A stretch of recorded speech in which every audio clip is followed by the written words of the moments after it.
नमस्कार, मैं हूं नरेश वत्स और मेरे साथ इस समय सिस्टर बीके जयंती जी हैं, जो कि ब्रह्म कुमारी जी, जिन्होंने एक नया संकल्प इस पूरे विश्व के मंगल के लिए किया है कि हम स्वयं को संकल्प लें कि हम अपने आसपास के माहौल को अध्यात्म के द्वारा उसको ग्रहण करके सुंदर बनाएंगे, मंगल बनाएंगे। बात करते हैं। सबसे पहले मैं आपका स्वागत करता हूं और इस संकल्प के लिए आपको बधाई देता हूं, क्योंकि आज पूरा विश्व भारत की तरफ देख रहा है, भारत की संस्कृति की तरफ देख रहा है। कैसे देखती हैं आप अपनी यात्रा को? सबसे पहले ये जानना चाहूँ। मैं जब बचपन में ही विदेश में गई अपने पेरेंट्स के साथ, तो वहाँ का माहौल तो कुछ और ही था। फिर जिस समय मैंने भारत में आकर ब्रह्मा कुमारीज की बातें स्टडी की, तो मैं वापस मुझे कहा गया कि तुम ये बातें वहाँ पर भी जाकर लेके जाओ। तो 1969 में मेरी उस समय 19 वर्ष की उम्र थी, तो मैं वापस अपने पेरेंट्स के घर में गई और वहाँ पर मैंने देखा कि मेडिटेशन के लिए बहुत ही इंटरेस्ट है लोगों का।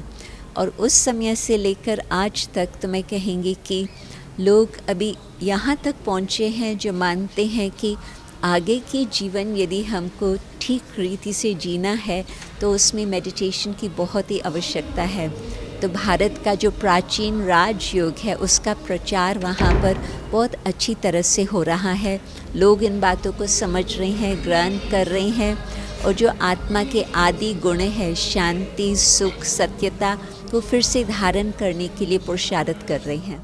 पाश्चात्य का जो दर्शन है वो भारत के दर्शन से हमेशा अलग है। आपने अपने वक्तव्य में भी ये बात कही है कि अगर किसी को खुश होना है, कोई डिप्रेस है, तो वो शॉपिंग करता है, और शॉपिंग करना आज एक जीडीपी का तरीका भी है। लेकिन हमारे यहाँ पर प्रसन्न होने की एक अलग बात कही गई है। ये कैसे देखती हैं आप पाश्चात्य को और भारतीय दर्शन को?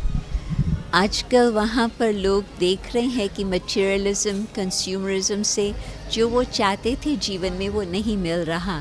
अभी वो समय आ गया जो लोग समझते हैं कि हाँ, हमें कुछ अंदर का जो खजाना है उसको देखना होगा, उसको प्राप्त करना होगा, और वो रास्ता है मेडिटेशन का। जी, एक आखिरी सवाल मैं आपसे जानना चाहता हूँ। युवा पीढ़ी आज तो गूगल और सोशल मीडिया पे है, एकाग्रता की बेहद कमी है और बच्चों को आप तो समझा नहीं सकते, तो कैसे उनको इस मार्ग से हटाया जाए? कोई सूत्र आप देना चाहेंगे? उनको और अधिक कुछ प्राप्ति होंगी तो फिर अपने आप ही उनका ध्यान इस तरफ जाएगा। तो यदि वो देखेंगे कि जो उनको शिक्षा देने वाले हैं उनके जीवन में सच्ची शांति है, सच्चा सुख है, सच्चा प्यार है, तो वो उससे आकर्षित होकर के इस तरफ आएंगे। भारत की सनातन संस्कृति को कहाँ देखती हैं आप?